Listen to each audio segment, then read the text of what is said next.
Hi everyone, so in this video I'm going to show you how to fix a common problem on these machines, and that is you get no steam or you get no hot water out of there when you turn it on.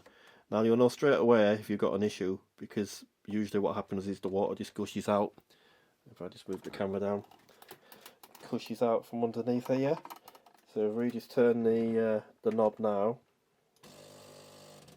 the water should come out the end there, but as you can see it's coming out from everywhere else, and likewise if you were to put steam on it would do exactly the same.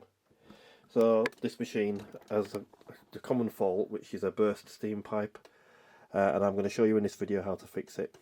Obviously if you try to descale your machine you won't be able to, because it's just going to pour out water everywhere and it will eventually trip the machine, trip your home electrics, and we don't want that.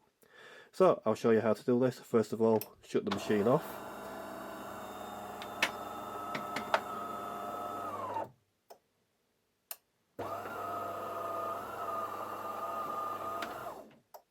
Now the machine's powered off, you want to make sure you unplug it from the mains. And now the fun begins. Spin it round to the back, and you will see there are 5 screw holes. I'm not sure if you can tell very well in this light. I'll try and make it a bit brighter. Now around the back we have 5 screw holes, which I'll show you how to get. Now they're all a security key. I think it's a T10, something like that off the top of my head. Probably wrong. Let me know in the comments what it actually is. I will post what the actual size is, but I usually leave this piece fitted all the time because I do so many of these machines. So as you better use a normal putty driver, so you just pop it in and then unscrew. It's a bit awkward to do this with the camera at the side, but I'll try my best. As I say, there's 5 of these. 2 at the top here. Now there's 1 right down here, bottom corner.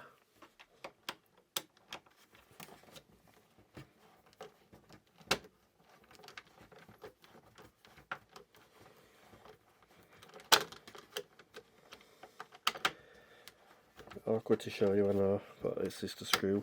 As I say, once you've located it, it's quite self-explanatory. And then you have another screw there, and another screw on the other side of the power cable. One there and one there to remove, which we'll do now.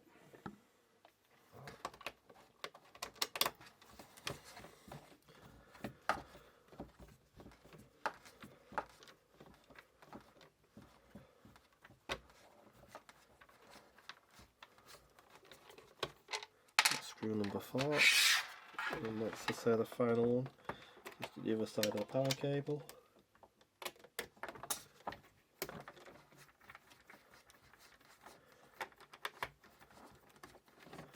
Okay, so now we've got those screws removed. What we need to do is just slacken off the cable a little bit and get your finger underneath, and then just pull the panel, pull it down from under here, and it releases. So we now want to pull this side panel off as well, which as you can see they just come off quite easy. And as you probably noticed, this machine is proper grotty, which is usually the case with them, to be perfectly honest. And we'll also take the water tank out because we don't need that. Put that to one side. And then we need to pull this panel off here as well. Again, it just unclips from the top. You've got little hooks that locate back in, and likewise on the bottom for when it goes back on. So what we're doing now is have these 2 screws, this one and this one, that need to come out. These are just normal posi screws.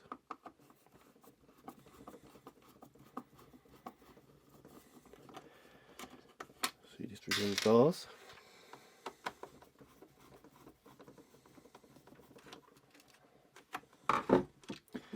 And then turn the machine around to the side. There's a screw there, which we need to remove.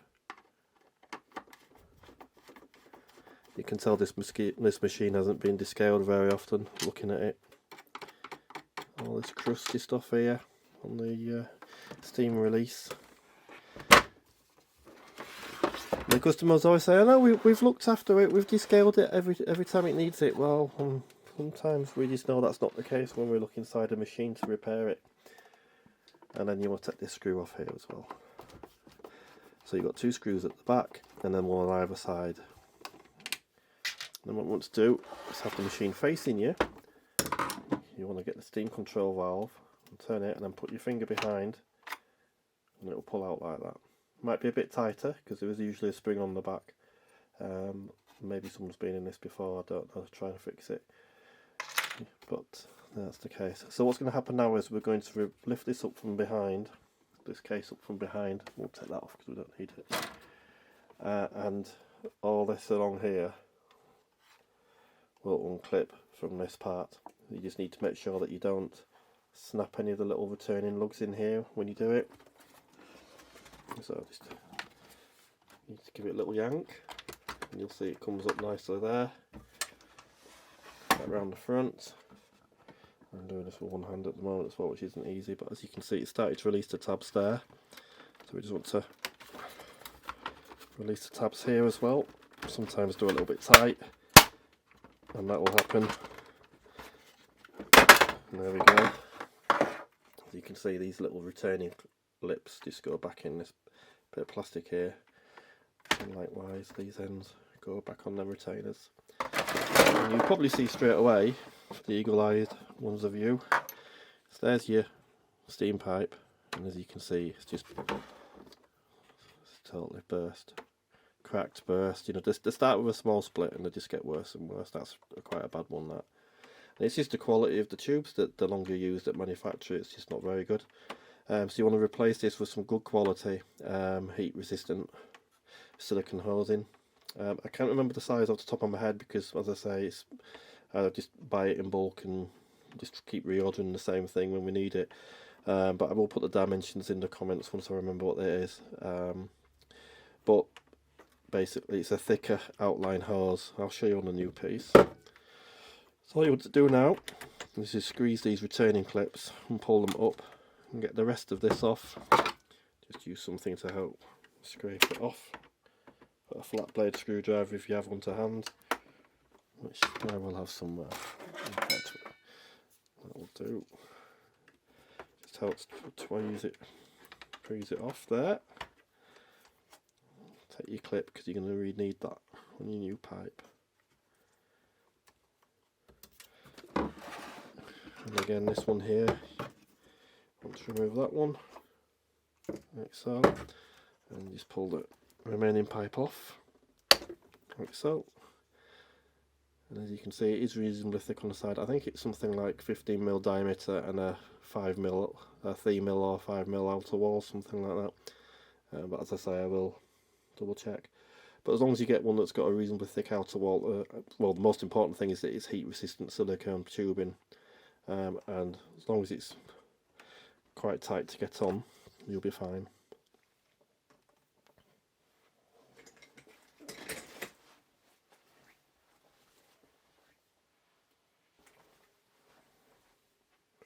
Well, this is just an example to show you what your replacement tubing looks like. It will come in so many metres of a length or a roll depending on what you buy. You can just buy like a metre length of it as usual. As you can see, it's got the same sort of thickness outer wall. And all we need to do is just cut yourself a piece to go there, which will allow you some flexibility without kinking. So just cut it to size, put your little retaining clips back over on both ends, like so, and then push one end back onto there. You should find it's quite tight to slide it on, which is a good sign. Make sure it goes all the way down to the join there. Get one of your clips, bring that over to about the halfway point, as so, and then this one, again, just push it down onto that outlet for your steam, push it down quite tight until it touches that circlip at the bottom, and again just twist that round, and I'll be on it about the halfway mark again. a little bit fiddlier on this side because you've got a little bit more bits and pieces in the way. There you go. Try and spin that round then out of the way if you can. And as you can see, it should have a nice bit of movement without any kinks forming. So that's it, fixed. All you've got to do now is put your case and everything back on, reassemble it, and give the machine a quick brush of the worst bits. So when you want to put the front back on, just always start from the plastic benzil here. Slide these pieces down, but as you're sliding them down, try and make sure that you get these clips in here, like so. There you go, like that. Once you've got those pushed down, come around to the back, and these just want to clip over there, so you'll have to wiggle it around a little bit. You'll also need to look at your grinder wheel and just turn it so it goes back on, because it is keyed to the here, but you will get it to go back on. There you go. That all drops back down into place. So then you're going to put two of your posies on the back first.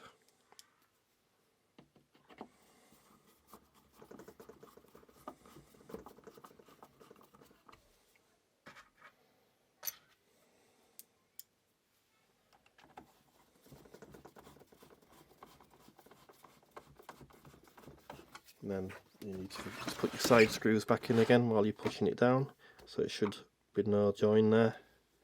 Should be nice and touching. So just hold the top down as you tighten this one up.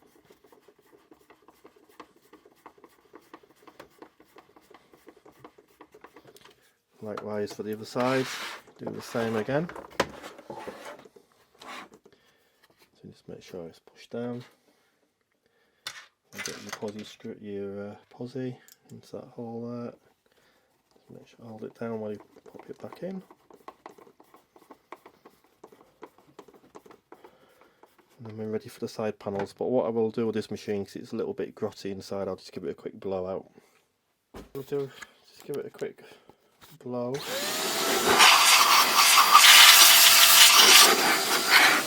the worst of it out before we put the case back on.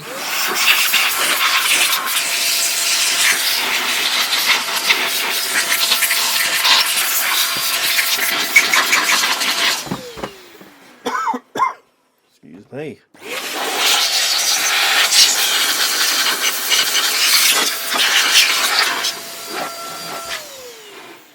It's always messy working on these machines. Yeah, most of that crust is off.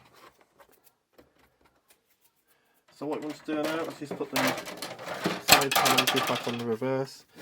As I mentioned earlier, you've got these little hooks that just retain into the top, and likewise you've got some that go along the bottom into these bottom two lugs here. So if you just push the top panel in about an inch away from the front on an angle, you'll see it go straight in. Push the bottom flush, and then gently push it forwards. You feel it move at the bottom into place, and then it slides across and locks. And you do the same for the other side where the water tank goes. Again, you've got 3 lugs at the top, a couple at the bottom. So about an inch from here, line it up, push them in, start to slide it forwards a little bit. You'll feel it clipping on the bottom. Just hold everything into place as you push it, slides across, all in. So what we're ready to do now, pack panel, so reverse of how you took it off, so lip here, just push that into the top panel, pull your mains cable clear at the bottom, which you can't really see in 1 second. Make sure your mains cable is lined up like that at the bottom, and you'll see it all lines up in place. Now it's just a case to put your 5 screws back in. You start with your power cable, that makes it all in place. So that's 1.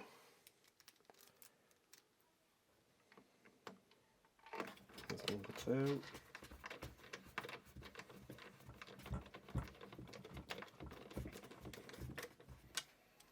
That's number 3.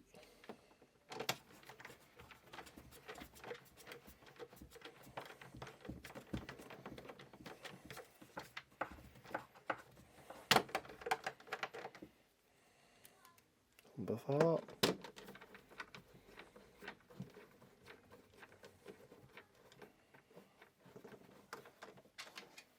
Number 5.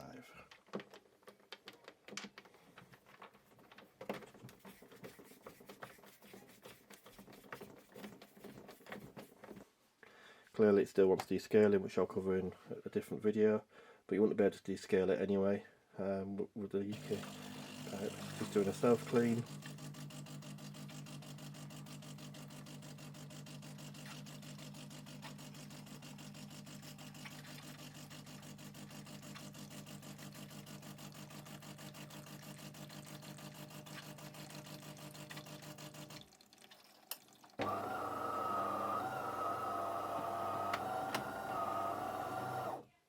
Right, so hot water. There you go. No leaks. Comes out as it should. Steam. Put steam on. Wait for it to build it up. And open the valve.